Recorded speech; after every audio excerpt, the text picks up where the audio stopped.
Hey guys, and thank you for joining me today. We are chatting with Bailey Parnell in this episode, and I'm actually going to read from my phone her accomplishments because they're really important to know, and she's pretty great. So she's the founder and CEO of SkillsCamp Soft Skills Training. She's the founder and researcher of hashtag Safe Social. She's one of Canada's top 100 most powerful women. She has over 3 million views of her TEDx and international keynote speaking engagements. She has over 12 high value awards and accolades, and she is a social media and mental health researcher. And that is one of the main reasons why we're chatting with her today. It's about mental health, it's about using social media in a safe way. As content creators, whether new or having been in this profession for a while, we are on social media day in and day out. We are researching, we are commenting, we are engaging, we are doing it all on social media. And it's really, really, really important that we're doing it in a safe way, that we're keeping mental health first, that we're prioritizing our mental health. And we are objectively looking at the safety of how we are using social media and passing that on to others and our children. Being that social media is such a wide and big industry, there's just everything online. And I think it's a really important conversation to have.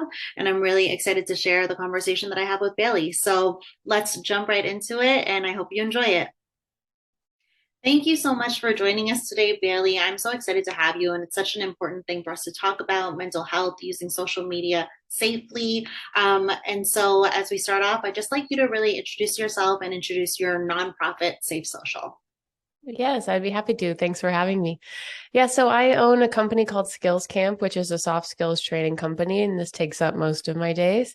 And on the side, I own a nonprofit called Safe Social, based mostly on my research and work in the area of digital well-being. So we help people be well on social media, understand the risks, and then do all that they can do to be safe there. Awesome. And we're catering our conversation to content creators, people who are online day in and day out. And in one of our previous conversations, you spoke about an aha moment that you had during your research. So I'd really love if you could share a bit about that. Oh, right. Yes. So my research predominantly looked into the impact of Instagram and other social media on the what we would call affective experience of people using it, and especially women. And so what that basically means is how you feel as a result of using these things. And when I had first done the lit review and looked at all this research out there, what I found was that there was actually no consistency in the research. And a lot of people said, there's an issue. Some people said there's no statistical relevance here. And then there's this whole section of my thesis that you can read that is based solely on people who found that social media made their participants' mental health better. And so I was there looking at, okay, well, what's always consistent? And when there was a mediating variable, like I feel like I compare myself a lot, or I feel lonely or frustrated, then it was always a bad situation. And this was echoed pretty much in my participants as well. And this is probably the aha moment, which was the major key, the most important thing that contributed to whether or not they would have a good or bad social media experience, in the sort of the mental area, was how they felt about themselves offline at time of using.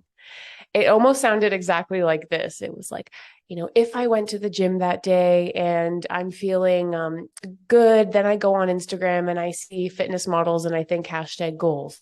But if I didn't and I feel dusty, then I go on the same feed and think I hate my life.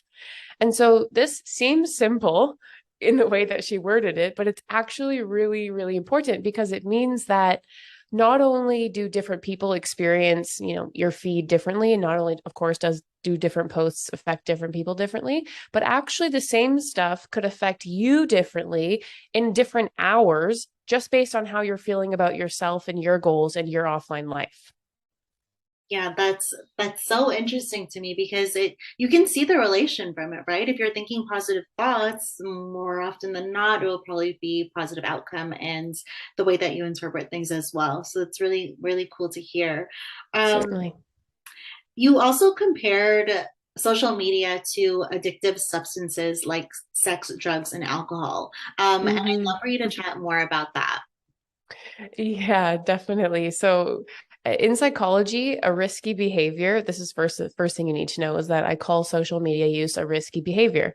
And in psychology, a risky behavior is pretty simply something where when you participate, you expose yourself to potential harm. And like sex or drugs or alcohol. Do I like my wine? Yes, I do. But do I also understand that it comes with risks? And does everybody around me know these risks, including the government and parents and educators? Yes, they do. So everybody's on board risk mitigation for alcohol. But we know for absolute sure now that there are risks of using social media, especially if you're an active user like an influencer. The risks include things like frustration, like stress, like harassment, like anxiety, like anytime you ever have or feel bad on social media is a potential risk of using, especially because you never know what's going to come up in your feed in any given day. So, if it's a risky behavior, then I actually think that everything else that comes after that should be quite similar to how we regulate, how we discuss, how we personally monitor our relationship with other risky behaviors. I think it actually should look very similar to how we use social media. And what that would mean for influencers then is that you are more at risk. There's just no doubt about it. It would be like if you had a tendency towards alcoholism and you decided to work in a bar, so you're going to have to do more risk mitigation, more work on the self to make sure that you can handle this risk because you've decided to engage with it fully. Yeah, yeah. So important to have that self awareness, which kind of brings me into the next topic, which we spoke about before, was the mental awareness. Mm-hmm. You spoke about a phenomenon in one of our past conversations of person versus productivity. And so I'd love for you to enlighten the group on that a bit. What did I say?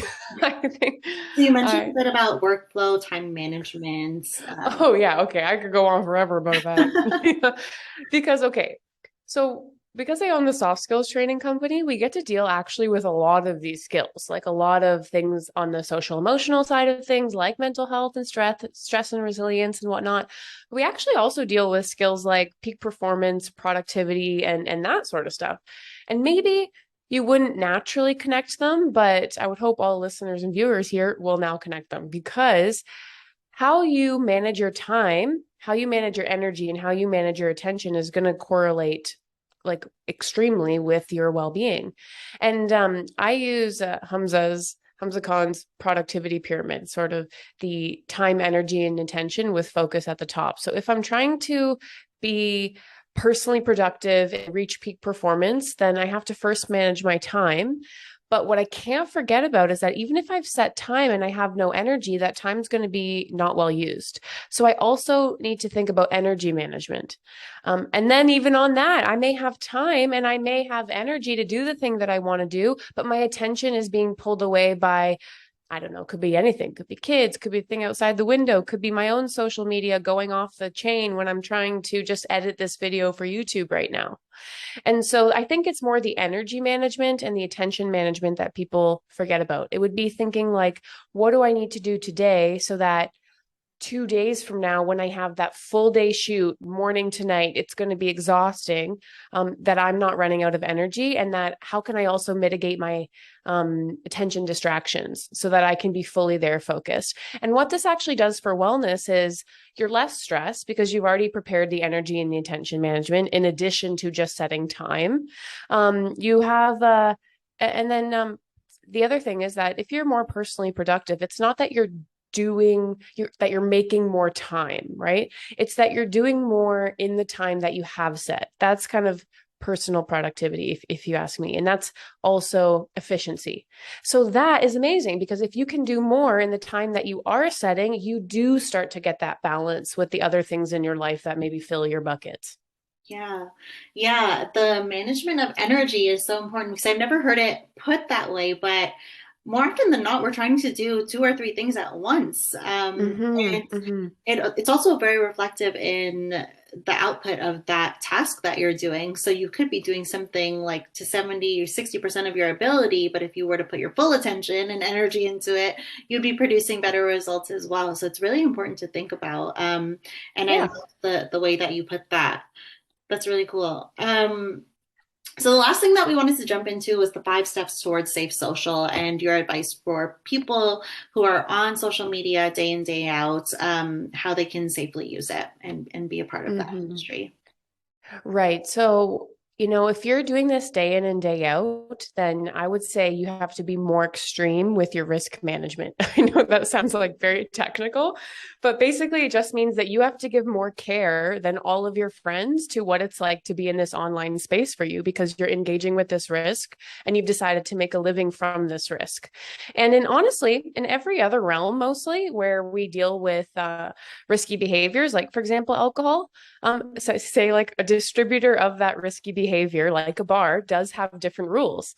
An educator about that risky behavior, maybe like in schools, they have different circumstances than the general public. So the 5 steps towards safe social is more of a general framework, and I'll try and tailor it a little bit to influencers and people who work in this space. So the first step, like any risky behavior, is building awareness and understanding, and you are starting that just by listening to this podcast. Actually, do I even know what's going on here? Do I even know what the risks are?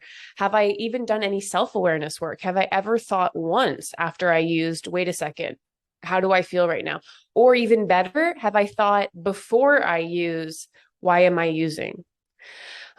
Step two is moderating your consumption, of course, based on the awareness and the self awareness. All right, what are the things that I need to do? Do I need to maybe turn off notifications for all the apps that I don't care about and only keep it on for messages on Instagram because I don't care about the comments? I can check those whenever, but the messages might be business opportunities. Maybe that's all I keep on.